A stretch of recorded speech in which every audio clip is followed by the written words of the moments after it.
지난번 저희가 초등학교 5학년 학생이 학교에서 난동 부린 사건 전해드렸죠. 당시에도 우리 많은 가족 여러분들이 지금 도대체 부모는 뭐 하고 앉았냐 막 이렇게 화를 많이 내셨는데 이번엔 한 학년 많은 초등학교 6학년생이 선생님을 상대로 흉기를 휘둘렀어요. 네, 초등학교 6학년이면 고작 13살 정도잖아요. 자신의 화를 못 이겨서 선생님한테 흉기를 이렇게 들고 위협을 한 겁니다. 이 학생은 지난달 말에 지금의 학교로 전학을 왔는데 나흘 만에 다른 친구랑 몸싸움을 벌였습니다. 그럼 당연히 선생님 입장에선 이걸 말려야 하는 입장이잖아요. 그런데 아이들을 말려서 연구실로 불러서 상담을 하려고 하는데 이 학생이 갑자기 선생님의 책상 서랍을 뒤졌고요. 거기에서 흉기를 꺼내서 선생님을 위협을 한 겁니다.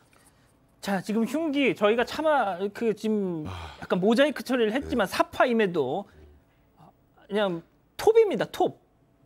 네.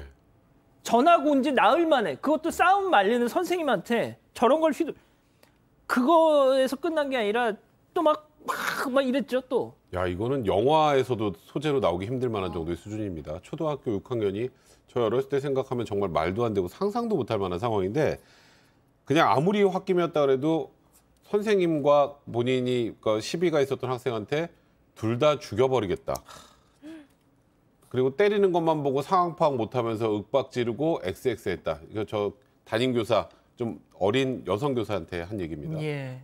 그리고 뭘 째려봐, 이 XX야, 죽여버린다. 이런 얘기를 담임교사, 본인의 담임 선생님에게 했다는 겁니다. 진짜 승희 의원님, 옛날 같았으면은 그 남자 선생님들이 와가지고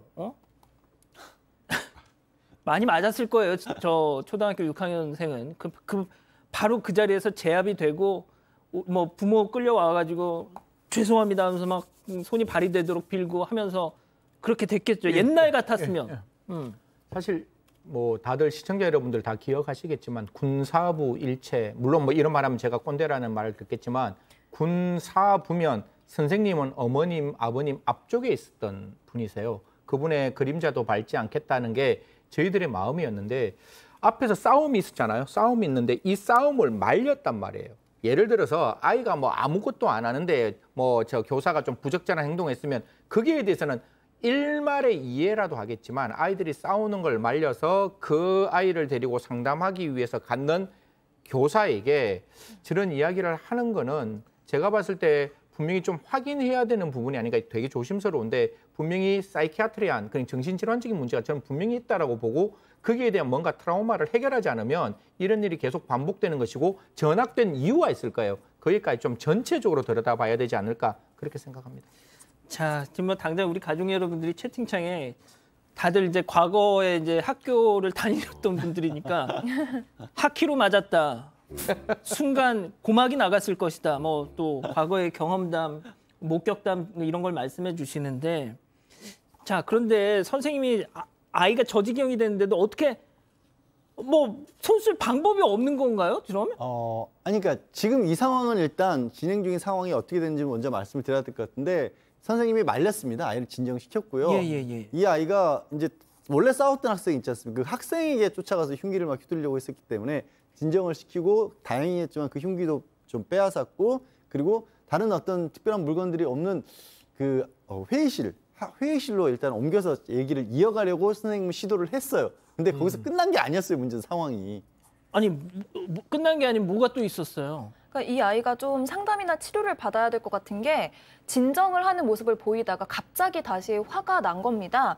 화를 주체하지 못하더니 회의실 책상 유리를 손으로 깨는 건 물론이고요. 엄마한테 전화를 걸더니 이렇게 얘기를 하는 겁니다. 나 학교에서 유리 깼는데 돈 좀 나올 것 같다. 이렇게 얘기를 한 건데요. 뭔가 폭력적인 콘텐츠를 너무 많이 본 것 같기도 하고요. 아이의 상태가 좀 좋아 보이진 않습니다. 말씀드렸다시피 초등학교 6학년생인데 지금까지 보신 이 상황만 보시면 이게 잘 이해가 안 되실 것 같아요. 하지만 뭐가 됐든 가장 큰 충격을 지금 받은 사람은 이 초등교사 아니겠습니까? 경기교사노조 황보미 국장이 직접 이 사안과 관련해서 말씀을 좀 주셨는데 잠깐 들어보시죠. 선생님은 아이에게 생명의 위협까지 느끼셨다고 하고요.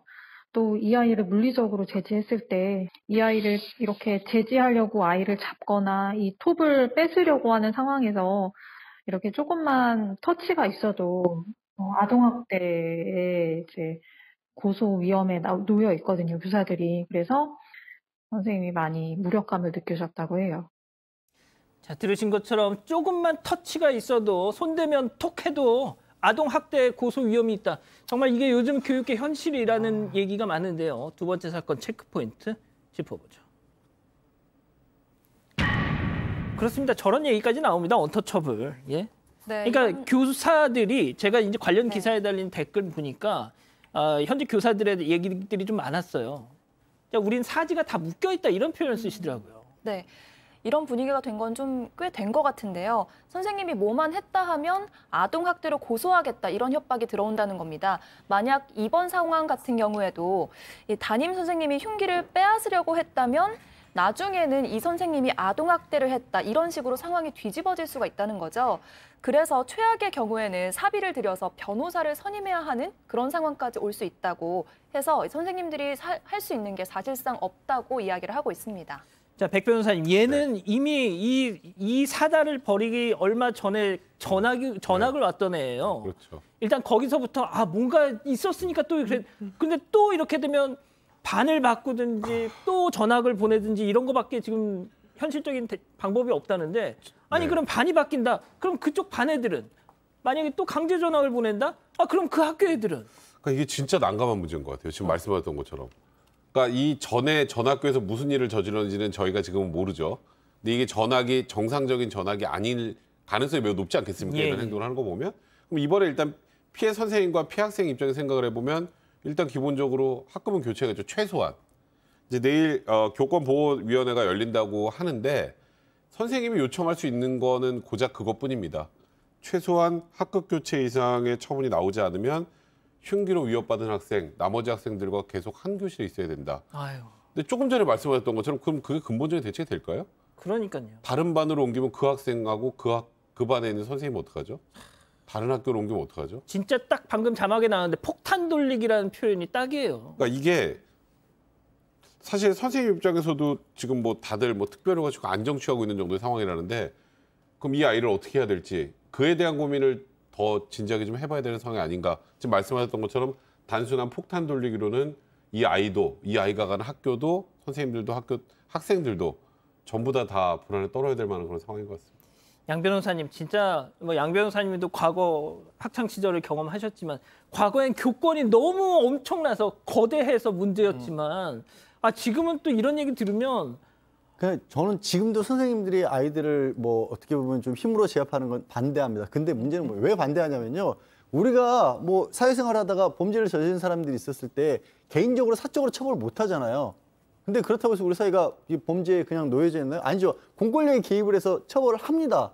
강력하게 제재를 해요. 근데 지금 학교는 어떤 일이 벌어졌냐면 선생님이 그런 일을 하시면 안 된다라는 건 만들어졌는데 그럼 어떻게 할지가 비워버린 거예요. 아하. 거기에 더 문제는 뭐냐면 1차적으로는 미성년자인 아이들에 대한 책임은 부모가 지고 있는데 부모가 굉장히 강력하게 책임을 부담시켜야 되는데 부모에게 아까 얘기했죠. 부모들이 오히려 적반하장으로 나오는 거예요. 그러니까 이게 왜 우리 완전히 애들 건드려 막 이러면서 이상하게 돼 있는 겁니다. 부모에게 강력하게 1차적인 책임을 묻고 그다음에 선생님이 못하더라도 다른 기관에서 뭐 그게 경찰이 됐든 아니면 지금 교권보호위원회가 있지만 강력하게 여기에 대해서 제재를 할 수 있는 게 있어야 아이들부터가 달라지는데 아이들도 지금 아는 거예요. 아무도 우리를 못 잡는 거 우리도 알고 있어. 그러니까 이 아이도 학생 교사한테 그랬다는 거 아니에요. 나 지금 나가도 못 잡잖아요. 어차피 이렇게 돼버린 거예요. 지금. 촉법. 예. 근데 촉법도 그때 비슷한 얘기했지만 현재 소년법으로도 청소년들 아이들에게 13세 미만이라도 충분히 방어할 수 있는 제재할 수 있는 게 있는데 법적으로는 작동을 안 시키고 있는 거예요. 그러니까 빈틈이 생긴 거예요. 선생님이 꼭 옛날처럼 뭐 매들고 이럴 필요 없어요. 그 다른 방법이 있는데 안 쓰고 있는 거예요. 승현님 좀 시간이 없어서 그러니까 짧게 한마디만 해주세요. 보통 가장 많이 하는 말이 우리 아이는 그런 아이가 아니다. 옆에 있는 친구들이 우리 아이를 이렇게 만들었다라고 해서 책임 돌리기를 하시는데 그게 아니라 지금 이 부모님께서는 아이가 건강한 사회 구성원으로 성장해야 되잖아요. 그러면 아이의 상태를 다시 한번 꼼꼼히 생각하시고 아이의 건강, 즉 마음의 건강과 정신적인 건강을 꼭 한번 체크하셔야 된다는 말씀 드리겠습니다. 아, 지금 우리 가족 여러분들 막 혈압 오르신다고. 알겠습니다.